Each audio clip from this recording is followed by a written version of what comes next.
पूर्वक नमोकार महामंत्र का उच्चारण करेंगे। अरिहंताणं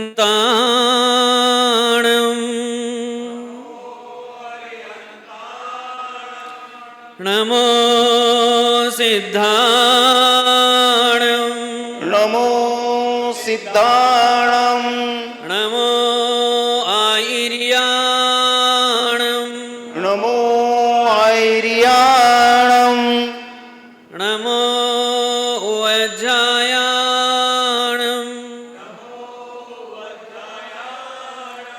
नमो लोये सवै साहूणं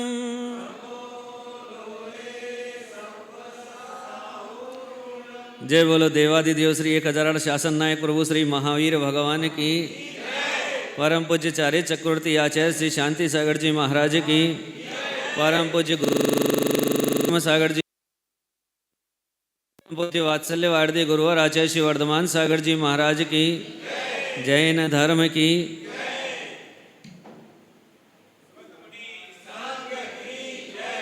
ये माइक कह रहा है पर वचन मत करो।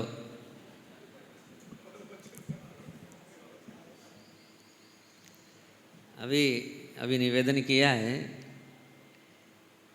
कि महाराज जी से निवेदन है कि पर वचन करें।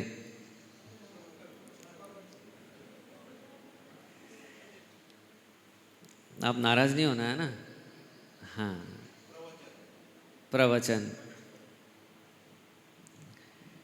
तो प्रवचन और परवचन ये दो चीज होती है।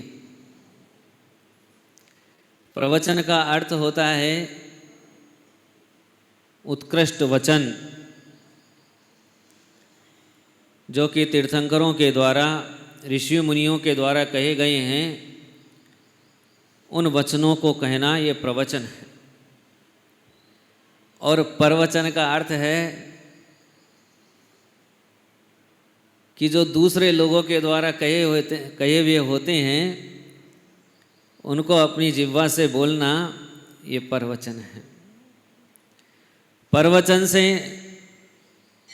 आत्मा का अहित होता है और प्रवचन से आत्मा का कल्याण होता है। ये जीव सुख की ओर अग्रसर होता है। एक बार एक प्रश्न उपस्थित हुआ कि बुढ़ापे को कैसे सार्थक करें, है ना? अभी बूढ़ों की संख्या ज़्यादा है सभा में, उनका ध्यान रखना पड़ता है कि बुढ़ापे को कैसे सार्थक करें। अब बुढ़ापा तो बुढ़ापा है, सबका आता है और सबको मालूम है कि एक बार मुझे इस दिशा में जाना ही जाना है। वैसे तो आचार्य पूज्यपाद महाराज कहते हैं कि जब पिता के पैर की जूती बाप के पैर में आ जाए तो पिता को अपना घर छोड़ करके संन्यास आश्रम में चले जाना चाहिए। उसका कर्तव्य पूरा हो गया, अब उसे आत्म कल्याण की सोचनी चाहिए, अब उसे आत्महित की बात सोचनी चाहिए। ये जैनों को मार्ग दिया है, घर में रहो, लेकिन कितने समय तक रहना, ये दिशा प्रदान करती है। लेकिन हम लोग तो मोहन कॉलोनी वाले हैं, जो मोह में रचे बसे हैं। इतने मोह में रचे बसे हैं, इतने मोह में रचे बसे हैं कि कल मैंने बताया था कि यदि सिर के ऊपर सफ़ेद बाल आ जाए तो मिठाई खाने का समय चला गया है। अब आते जितना भोजन दोगे उसको पचाएगी नहीं, अब तो खिचड़ी खाने का समय आ गया है, दलिया खाने का समय आ गया है, सलाद खाने का समय गया। सिर पे सफ़ेद बाल आने का अर्थ है कि घर छोड़ देना चाहिए, विराम ले लेना चाहिए। अभी सिर पे सफ़ेद बाल आ जाए आंखों से कम दिखने लग जाए, हाथ पैरों में कंपन होने लग जाए, मुंह से दांत गिर जाए, तो भी वैराग्य का भाव भीतर में नहीं आता। इसका मूल कारण है कि हमने भगवान की वाणी को सुना तो सही, लेकिन उसको गुना नहीं। ये गौ माता को आपने देखा होगा, नहीं देखा है तो यहाँ गौशाला में जाना, घंटा 2 घंटा वहां बिताना जाकर के, वो एक संदेश देती है और निरंतर संदेश देती है। वो क्या कहती है? खाओ कम, है ना, और जुगाली करो ज्यादा। उनका कहने का तात्पर्य है कि आप लोग जितना सुनते हैं उसमें से यदि 5% बात को मनन करने लग जाएं तो आपके जीवन में वैराग्य का अंकुर फूट जाए। लेकिन हम लोग शाणे हैं, बढ़िया है ना, बढ़िया शाणा होता है, इतना शाणा होता है कि मालूम ही नहीं पड़ने देता है, इसलिए दांत गए तो नए लगवा लेता है। लेकिन आंत गई तो कोई इलाज नहीं है, ध्यान रखना। बाहर से टीप टॉप हो सकते हो, लेकिन अंदर से टीप टॉप नहीं हो सकते। अंदर से तो टीप टॉप होना है तो भगवान की वाणी को सुने बिना, उसको गुने बिना टीप टॉप नहीं हो सकते। तो अपने को गाय की तरफ दृष्टि डालनी चाहिए। यदि शास्त्र में 5 लाइन पढ़ ली है तो 5 लाइन पर चिंतन अवश्य करो। यदि ये जीवन की धारा बन जाए तो पुराने लोग कहते थे ना कि आड़े निकलोगे कि खड़े निकलोगे। बात समझ में आ गई ना? जो आड़ा निकलता है उसका कोई वैल्यू नहीं है, और जो खड़ा निकलता है वो 100% खरा सोना है। उसकी पूजा होती है, उसको उच्चासन दिया जाता है, वो मांगलिक होता है। उसकी शक्ल देख लो तो 100 वर्ष का बिना बिगड़ा हुआ काम सुधर जाता है। और जो आड़ा निकलता है, तुम कहीं शुभ काम करने जा रहे हो, वो दिख जाए तो एक बार मुंह से थूक करके जाते हो कि गलती हो गई, इस रास्ते से गड़बड़ हो गई, नहीं आना था मेरे को, क्यों अपशकुन हो गया। इसलिए खड़े होने की तैयारी, खड़े होकर निकलने की तैयारी करो, आड़े होकर निकलने की नहीं। अब तुम कहते हो महाराज जी घुटने में दर्द है, कमर में दर्द है, नीचे नहीं बैठ सकता, तो क्या हो गया? अरे भगवान महावीर का शासन, यहां खड़े भी मोक्ष जाते हैं और बैठे भी मोक्ष जाते हैं। तुम चिंता नहीं करो कि तुमसे बैठा नहीं जाता। ये तो छलावा है। ये घुटने का दर्द तो कल भी था, आज भी है, और मरोगे तब तक रहेगा। जीना उसके साथ ही है, उसके बिना नहीं रह सकते। और विश्वास करो, यदि ये छूट जाए, दर्द चला जाए, तो तुम उस दर्द को वापस बुला लोगे, वापस बुला लोगे। मुझे याद है विदेश में एक जेल थी, उस जेल में 20-20, 25-25 साल से बड़े बड़े कैदी अंग्रेजों ने रख छोड़े थे। उनके गले में जंजीरें पड़ी हुई थी, हाथों में हथकड़ियां थी, पैर में बेड़ियां थी, अनेक प्रकार के आभूषण लोहे के पहनाए हुए थे। घंटी बजा दी माताजी ने। माताजी बोल रही कि खत्म करो, आहार करना है, जाने दो हमको। और आप लोगों की नहीं मानते ही नहीं हो कि महाराज जी बोलो बोलो बोलो, हैं? तो उन्होंने उनको लोहे के आभूषण पहना रखे थे। एक एक कैदी को 5-5, 7-7 किलो के आभूषण पहनाए हुए थे। कितने ही कैदी 20 साल, 25 साल, 30 साल से कैद थे। समुद्र से निकलने का कोई रास्ता नहीं था। समुद्र के बीच में एक टापू पर जेल को बनाया हुआ था। और एक दिन क्या हुआ कि एक होशियार पहुंच गया। उस होशियार ने जेल के ताले तोड़ दिए और सब कैदी मुक्त हो गए, सब भाग गए, एक भी जेल में नहीं बचा। जेलर आया, उसने देखा कि ये तो गड़बड़ हो गई, सारे के सारे भाग गए हैं, अब तो मेरे साथ मेरे को जो दंड मिलेगा उसकी कल्पना भी।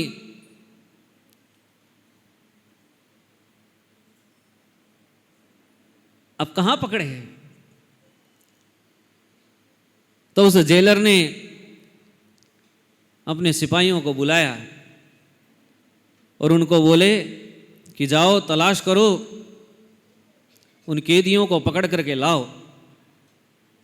उनमें से एक बूढ़ा सिपाही था, वो बोलता है चिंता मत करो, चिंता मत करो, यहाँ बैठ जाओ और थोड़ी देर में देखना अभी क्या होता है। 5, 7, 10 घंटे बीते, 20 घंटे बीते, एक दिन निकल गया, 2 दिन निकल गया, तीसरे दिन सारे कैदी जेल में वापस आ गए। सारे कैदी जेल में वापस आ गए और अपनी अपनी हथकड़ियां अपने गले में डाल ली, किसी ने हाथ में पहन ली, किसी ने पैर में पहन ली और उन आभूषणों को पहन करके अपने स्थान पर बैठ गए। ये क्या हो गया? इतना काल का उनको संस्कार था। जब वो घर गए, जब वो समाज में गए, दुनिया में गए, तो उनको रहा नहीं गया। उनको ऐसा लगा कि बिना बेड़ियों के, बिना उन आभूषणों के हम बेकार हो गए। उनको ऐसा लगा कि नहीं, ये दुनिया हमारी नहीं है, हमारी तो वही दुनिया अच्छी है। तो अपने गांव को छोड़ करके वापस आ गए बिना बुलाए और सारे के सारे वहां पर जो आभूषण पहले पहनाए हुए थे वो सब गले में डाल लिए, हाथों में डाल लिए, पैर में डाल लिए। अब जेल में ताला लगाने की जरूरत नहीं है। तो ऐसे ही हम भी होशियार हैं, हम भी होशियार हैं, हमने भी इंतजाम कर लिया है, लेकिन ये इंतजाम काम का नहीं है। मुक्त होना ही इंतजाम है। एक बार मुक्ति का सुख भोग लिया, उसके बाद इस दुनिया में दोबारा नहीं आना पड़ता। क्या कहते हैं, 363 धर्म है और उसके ऊपर एक जैन धर्म है। इन 363 धर्म सब बैकुंठ में आपको पहुंचाना चाहते, सब विराजमान करना चाहते कि आओ और वहां पर भगवान के चरणों की सेवा करो, पूजा करो, बैकुंठ के सुख भोग लो। लेकिन ये भगवान महावीर का धर्म कहता है कि आओ और मेरे जैसे बन जाओ और ऐसे सुख में निमग्न हो जाओ जिसके बाद को दूसरा दुख नहीं होता है। पूज्य पूजक का भेद नहीं रहता है, तुम सब भगवान बनने के अधिकारी हो, तो आप सब भगवान बन सकते हैं। मार्ग एक ही है कि जो सुनो उस पर चिंतन करो, घर जा करके विचार करो कि मैं क्या हूँ, कहाँ से आया हूँ, मुझे कहाँ जाना है, मेरे लिए करने योग्य क्या है। जब इन प्रश्नों के समाधान खोजोगे तो आपको लगेगा कि मैंने इतने साल व्यर्थ गंवा दिए, इतने वर्ष व्यर्थ गंवा दिए। यदि ये प्रश्न जीवन में कभी उपस्थित पहले हो गया होता तो कभी के घर छोड़ के भाग गए होते, घर छोड़ के भाग गए होते, कि मुनिराज के शरण में जाकर के दीक्षा ले ली होती और कोई पर्वत की गुफा में जाकर के आत्मा का आनंद ले रहे होते। शरीर अलग है, आत्मा अलग है, इस भेद विज्ञान में निपुण होकर के अपने आत्मविभव के रसिक बन गए होते। इस आत्मा का स्वाद जिसने एक बार चख लिया वह फिर दूसरे स्वाद की इच्छा नहीं करता। उसे ये सारे पकवान फीके लगते हैं, ये श्रृंगार ऐसा लगता है कि जैसे कोई जेल खाना हो। जिसने एक बार आत्मा का स्वाद ले लिया, उसको ये शरीर कपड़े जैसा लगता है कि इसको निकाल करके फेंक दो, और बार बार उस ओर अग्रसर होता है। आचार्य वर्धमान सागर जी महाराज आपके नगर में आए, वो यही भावना लेके आए हैं कि आप सबको वैराग्य का पथ प्रदर्शित हो, आप सबके भीतर में भेद विज्ञान जागृत हो, आप स्वयं अपने से परिचित हो जाएं, आत्म तत्व को पहचाने। आत्म तत्व यदि पहचानने में आ गया तो फिर ये दुख नजर नहीं आएंगे। फिर एक सुख का अविरल झरना बहेगा, और उस झरने में इतना स्नान करोगे, इतना स्नान करोगे कि अनंत भवों के कर्म मल सब बह जाएगा, सब बह जाएगा, कुछ शेष नहीं बचेगा। इसलिए आचार्य श्री का यही संदेश है कि आप लोग अपने आत्म स्वरूप को पहचाने। बात चल रही थी कि वृद्धावस्था को कैसे सुखी करें, कैसे सार्थक करें, तो 3 सूत्र याद रखना: नौन, मौन और पौन। नौन, मौन और पौन, 3 सूत्र याद रखना। 3 सूत्र जीवन में हैं तो ये बुढ़ापा सुधर जाएगा। और जिसके जीवन में ये 3 सूत्र आ जाएंगे तो उसको वैराग्य की अनुभूति जरूर होगी। जैसे मैं घर से भाग के आया था, वैसे भी घर से आप भी भाग जाओगे। नौन का मतलब है कि अब भोजन में स्वाद नहीं रहना, नमक डाला कि नहीं डाला, मसाला है कि नहीं है। अरे जीवन का ही मसाला खत्म होने वाला है और भोजन के मसाले की चिंता करते हो। इसलिए पहला सूत्र है नौन। ये सूत्र आ गया तो बहुत खुश हो जाएगी। जैसा दे वैसा वैसा भोजन कर लेना, और भोजन करने के बाद बोलना कि बहुत अच्छा भोजन था। देखना 5 दिन बाद में आपकी तबीयत सुधर जाएगी, भोजन की थाली का टेस्ट बढ़ जाएगा, पकवान बढ़ जाएंगे, और वो पकवान भी नीरस लगने लगेंगे। फिर दूसरा है मौन। अब घर में मौन रखने का समय आ गया है। अब अधिकतर समय मौन में बिताओ। अब इटी किटी नहीं करो, इधर उधर की बात नहीं करो। अब उपदेश देने का समय खत्म। अब मौन रखने का समय है, आत्मचिंतन का समय है। इसलिए अधिक समय मौन रखो। और तीसरा सूत्र है पौन। पौन का मतलब होता है पवन के जैसे निसंग रहो, अर्थात अब परिग्रह छोड़ो, परिग्रह में आसक्ति का भाव नहीं रखो। यदि ये 3 सूत्र जीवन में आ गए तो ये बुढ़ापा सुखी हो जाएगा, ये बुढ़ापा भी आत्मकल्याणकारी हो जाएगा, और आपको फिर जो आनंद आएगा अपने आत्मा के स्वाद का, वो अलग ही आनंद होगा। पर साथ ध्यान रखना, इनके साथ जिनवाणी का स्वाध्याय जरूर करना। एक शास्त्र कोई सा भी ले जाके रख लेना जो आपको पसंद आ जाए, उस शास्त्र का स्वाध्याय करना, 5 मिनट पढ़ना और 15 मिनट उसको चुगना, तो जीवन सफल हो जाएगा। गुरुदेव के ये वचन आपके जीवन में जिनवाणी माँ की तरह आपके कल्याणकारी बने। इन्हीं मंगलमय भावनाओं के साथ बोलिए परम पूज्य गुरुवर आचार्य श्री वर्धमान सागर जी महाराज की।